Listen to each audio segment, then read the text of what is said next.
Okay, we're back with the last few chapters, two very small chapters of It's the First Day of School Forever. So the last chapter 5. When the darkness lifted, I stared into the bright light. I shut my eyes again. I heard a woman's voice. I think he's coming out of it. Then I heard my mother. Oh, good. Artie? Are you waking up? Huh? Waking up? I opened my eyes again. I used my hand to shield them from the glare. Was I back in my bed?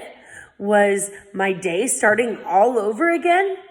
No, I was stretched out in a chair, leaning back, a long fluorescent light above me. I sink next to the chair. Dr. Wolf poked her face over me. My dentist? He's awake, she said. My mother's face appeared next to hers. Artie? You did fine. Your dentist appointment is over. I blinked. Dentist appointment? Dr. Wolf smiled down at me. She tugged off her white mask and brushed back her brown hair. Sorry, Artie. I didn't think the gas would knock you out for so long, but you should be perfectly fine by dinner time. The gas? Yeah. It started to come back to me. My dentist appointment. She gave me gas to put me asleep. Whoa, I said. I shook my head. I felt dizzy and strange. Dr. Wolf laughed. Artie, did you have a weird dream while you were out? I nodded. Yeah, I had a majorly weird dream. The dentist nodded. Yeah, patients say that they have the most crazy dreams under gas, she said. I had a totally crazy dream, I said. I let out a long sigh. I'm so glad it was just a dream. Do you remember it? Dr. Wolf asked. Yeah, I kept dreaming the same day over and over again, I told her.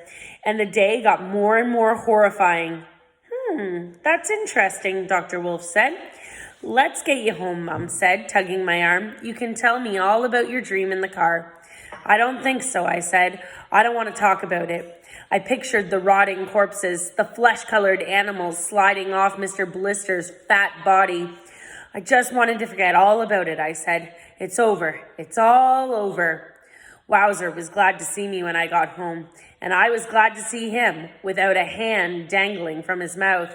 My teeth hurt pretty bad, but Mom made spaghetti for dinner, and I was able to slurp it down fairly easily. That night, I slept really hard. Sometimes I wake up early in the morning and I can't get back to sleep, but I didn't have that problem. When the alarm went off at 7, the noise startled me. I fell out of bed. I landed hard on the floor and I smacked my head on the edge of the bed. Ow! I was still rubbing my head when Mom walked in. What are you doing down there? She asked. I'm doing my morning exercises, I said. The first part of my workout is falling. The second is getting up. Very funny, Mom said. She started to collect dirty clothes from my floor. You don't have time to exercise, Artie. It's the first day of school. Huh? I jumped to my feet. What did you say? It's the first day of school, she repeated. I don't have to tell you that. Now hurry up and get dressed. You don't want to be late for your first day at a new school. My mouth dropped open. I stared at her. I don't want to go. I don't want to go on to the second day. This isn't the second day. It's starting again. And that's the end of the chapter. Chapter 6. Chris, is that game player still melted to your hand, Dad asked. You've been playing for hours. I pressed pause. It's an awesome game, Dad, I said. I almost beat level 1. He dropped onto the couch next to me, spilling some of his Coke, but he didn't seem to notice. What kind of game is it? Chris? He asked, gazing at the screen. A war game? No, I said, it's a different kind of game. It's called The First Day of School Forever. And what do you have to do, Dad asked. How do you play it? He took the controller from my hand and studied it. Well, first you have to pick an avatar, I explained. I picked this guy named Artie. That means you control Artie in the game, Dad asked. I nodded. Yeah, I'm Artie. And see, Artie goes to a new school. It's his first day and all kinds of weird things happen to him. And I have to get Artie through his first day of school. Sounds pretty easy, Dad said, and he handed back the controller. No, not so easy, I said. All kinds of bad things happen to Artie. Sometimes there are monsters and giant scorpions and zombies and things. Sometimes he doesn't even survive the first day, and you have to start the day all over again. Dad nodded. And you almost beat it?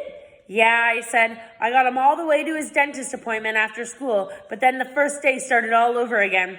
I guess I have to try again. You know, try something new. Sounds like fun, Dad said. Show me. He hooked himself up with a sip of his drink, and he stared at the TV. I pressed the play button. Okay, watch, I said. Watch what happens when Artie's dog follows him to school. Watch, Dad. This is a riot. And that's the end of our book.